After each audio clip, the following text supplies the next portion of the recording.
సంగారెడ్డి జిల్లా తెల్లాపూర్ డివిజన్ పరిధిలోని survey number 323లో 48 కోట్లతో నిర్మించనున్న క్యూర్ అర్బన్ స్కూల్ కు శంకుస్థాపన చేశారు ఎమ్మెల్యే. ఎకరా విస్తీర్ణంలో నిర్మించనున్న పాఠశాలలో ప్రీ ప్రైమరీ నుంచి ఇంటర్మీడియట్ వరకు ఒకే ప్రాంగణంలో విద్యాబోధన కొనసాగుతుందన్నారు. డిజిటల్ తరగతి గదులు, ఆధునిక ల్యాబ్లు, లైబ్రరీ, విశాలమైన ఆట స్థలాలతో పాఠశాలను అత్యాధునికంగా తీర్చిదిద్దనున్నట్లు తెలిపారు. పాఠశాల నిర్మాణం పనులను నాణ్యతతో వేగంగా పూర్తి చేయాలని అధికారులను ఆదేశించారు. కార్యక్రమంలో బీఆర్ఎస్ సీనియర్ నాయకులు సోమిరెడ్డి, రాములుగౌడ్, దేవేందర్ యాదవ్, మల్లారెడ్డి, బుచ్చిరెడ్డి పాల్గొన్నారు. యంగ్ ఇండియా డిపార్ట్మెంట్ నుండి హై స్కూల్కు ఈరోజు 48 కోట్ల రూపాయలతోటి ఈరోజు ఫౌండేషన్ స్టోన్ వేయడం జరిగింది. ఇది యంగ్ ఇండియా హై స్కూలు పాఠశాల అనేది రాష్ట్ర వ్యాప్తంగా లాల్బాగ్ స్టేడియంలో కేసీఆర్ గారు మన రేవంత్ రెడ్డి గారు రాష్ట్ర ముఖ్యమంత్రి వర్యులు లాంచింగ్ చేయడం జరిగింది. ఏ నియోజకవర్గంలో ఆ నియోజకవర్గంలో ఎమ్మెల్యేలు ఇది ప్రోగ్రాం చేసుకోవడానికి డైరెక్షన్స్ ఉన్నాయి.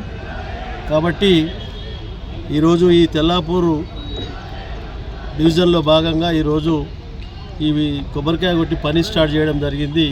ఈ కార్యక్రమంలో పాల్గొన్న చైర్మన్ గారు, మాజీ కౌన్సిలర్లు, తెల్లాపూర్ ప్రముఖులు, యువకులు, సోదరులు, పత్రికా సోదరులందరికీ ధన్యవాదాలు. ఎందుకంటే పటాన్చెరు అంటే ఒక మినీ ఇండియా, మినీ భారతదేశం. సిఎస్ఆర్ నిధులు కానీ, హాస్టల్ బిల్డింగ్సు,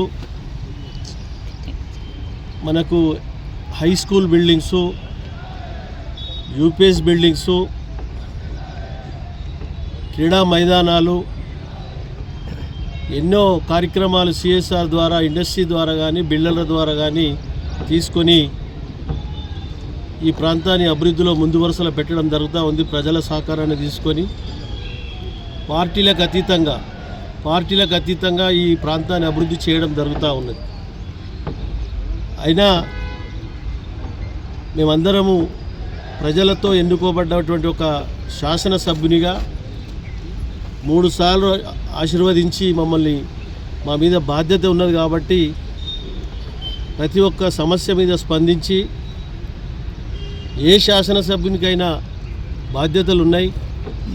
కాబట్టి ఈ కార్యక్రమాలన్నీ స్కూల్ స్టూడెంట్స్ విషయంలో కానీ, సీనియర్ సిటిజన్ విషయంలో కానీ, మహిళల విషయంలో కానీ, బీసీలు కానీ, ఎస్సీలు కానీ, ఏ విషయంలోనైనా, ఏ వింగ్లోనైనా ప్రతి దాని మీద స్పందించి సమస్యను పరిష్కరించే మార్గంలో మౌలిక వసతులు, రోడ్లు, డ్రైన్లు, కరెంటు, ఎటువంటి సమస్య ఉన్నా విస్తారంగా విస్తరిస్తున్న ఈ నియోజకవర్గము పటాన్చెరులో 2800 కాలనీలు ఉన్నాయి, 2500 కంపెనీస్ ఉన్నాయి, 2700 బిల్డర్స్, చిన్నోళ్ళు పెద్దోళ్ళు కలిసి పనిచేస్తారు. మన ప్రాంతం అంతా స్పీడ్గా డెవలప్ అవుతూ ఉన్నది. Apartment cultures, villas. ఈరోజు మన దగ్గర పటాన్చెరు అంటే పొల్యూషన్ ఉండే, ఈరోజు పటాన్చెరు అంటే లా అండ్ ఆర్డర్ ప్రాబ్లంలో కానీ, తెలంగాణ రాష్ట్రం ఏర్పడ్డ తర్వాత కేసీఆర్ గారు ముఖ్యమంత్రి అయిన తర్వాత లా అండ్ ఆర్డర్ ప్రాబ్లం మహిళల విషయంలో కానీ, కుటుంబాల విషయంలో కానీ ఎక్కడ ఇబ్బంది లేకుండా వారి ఉద్యోగాలు, వారి వ్యాపారాలు, వాళ్ళ పిల్లల చదువులు ఎక్కడికక్కడ ప్రశాంత వాతావరణంలో పటాన్చెరు నియోజకవర్గం ఉంది. మన ప్రాంతంలో సైంటిస్టులు కానీ, డాక్టర్లు కానీ, ఇంజనీర్లు కానీ, ఆర్మీలు కానీ మన ప్రాంతంలో ఉన్నారు.